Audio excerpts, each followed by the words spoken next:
শক্তিশালী করে গড়ে তুলুন। কৃষক আন্দোলনের বিজয় দিবস থেকে শিক্ষা নিয়ে জনবিরোধী বিদ্যুৎ আইন সংশোধনী বিল আজ 11 ডিসেম্বর কৃষক আন্দোলনের বিজয় দিবস পালন করুন। ঐতিহাসিক মহান দীর্ঘস্থায়ী কৃষক আন্দোলন জয়যুক্ত হয়। আজ 11 ডিসেম্বর বিজয় দিবস পালন করুন। লাল সালাম।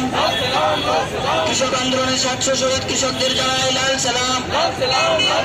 ঐতিহাসিক মহান দীর্ঘস্থায়ী কৃষক আন্দোলনের বিজয় দিবসের থেকে শিক্ষা নিয়ে জনবিরোধী নীতির বিরুদ্ধে দীর্ঘস্থায়ী কৃষক আন্দোলনের 700 শহীদ কৃষকদের জানাই লাল সালাম। কৃষক আন্দোলনের 700 শহীদ কৃষকদের জানাই লাল সালাম। আপনারা জানেন আজকে এসকেএম এর নেতৃত্বে যে কৃষক আন্দোলন সারা ভারতবর্ষে নাড়া দিয়েছে, ঐতিহাসিক কৃষক আন্দোলন বিশ্বেই প্রথম সংগঠিত হলো। এত বড় দীর্ঘস্থায়ী আন্দোলন এখন পর্যন্ত আর কোথাও দেখা যায়নি। আমরা আজকে এই কৃষক আন্দোলনের যে জয়, এই জয়কে সামনে রেখে সারা ভারতবর্ষের ন্যায় অল ইন্ডিয়া কেকেএমএস আজকে বিজয় দিবস পালন করছি এসকেএম এর ডাকে। আমরা এ কথাও বলতে চাই যে এই আন্দোলন আমাদের শিখিয়েছে যে একমাত্র আন্দোলনই শেষ কথা। নির্বাচন সর্বোচ্চ রাজনীতি দিয়ে সরকার পাল্টানো যাবে, কিন্তু দাবি দেওয়া দেশের সাধারণ মানুষের যে প্রতিদিনের যে সমস্যা, এই সমস্যা সমাধানের একমাত্র পথ হচ্ছে এই আন্দোলন। এটা আমাদের নেতা এ যুগের অন্যতম মার্ক্সবাদী দার্শনিক 1948 সালে আমাদের দল প্রতিষ্ঠা হওয়ার লগ্নেই এই কথাটা বারবার বলে এসেছে।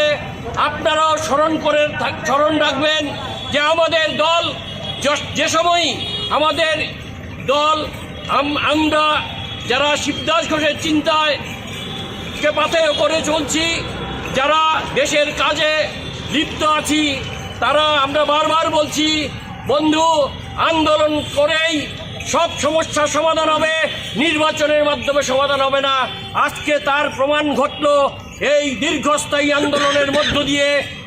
এই কেন্দ্রীয় সরকার যে ফ্যাসিবাদী পদক্ষেপ একের পর এক নিচ্ছে, প্রতিটি জিনিস একের পর এক সরকারি বেসরকারি সরকারি যতগুলি প্রতিষ্ঠান আছে সবগুলি প্রতিষ্ঠানকে তারা একের পর এক শিক্ষা সহ, শিল্প সহ, বিদ্যুৎ সহ প্রতিটি জিনিসকে তারা আজকে বেসরকারীকরণের দিকে নিয়ে যাচ্ছে। এর বিরুদ্ধে একমাত্র পদক্ষেপ হলো এই আন্দোলন থেকে শিক্ষা নিয়ে আমরা প্রতিদিনের সরকারের বিরুদ্ধে যে জনবিরোধী নীতিগুলি আনছে সেই আনার এর বিরুদ্ধে আন্দোলনে, ঐক্যবদ্ধ আন্দোলনে এগিয়ে যেতে হবে। এই আশা, এই আকাঙ্ক্ষাই আজকে আমরা ভারতবাসী এবং ত্রিপুরা রাজ্যের প্রতিটি জনসাধারণের কাছে আমরা রাখছি। বন্ধু, আর সেই নির্বাচন সর্বোচ্চ রাজনীতি নয়। আসুন আমরা যে কোনো সরকারের যে কোনো জনবিরোধী নীতির বিরুদ্ধে আন্দোলনে আমরা ঐক্যবদ্ধ হই এবং এসইউসিআইকে শক্তিশালী করুন, এআইকেকেএমএসকে শক্তিশালী করুন।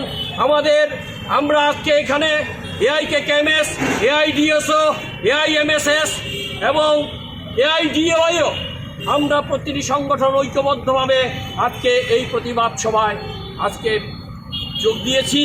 আমরা আশা রাখব এবং আগামী দিনেও এই রাজ্যের জনগণ আমাদের সাহায্য করবে, সহযোগিতা করবে। আমার নাম সুব্রত চক্রবর্তী, আমি এআইকেকেএমএস এর রাজ্যের আহ্বায়ক।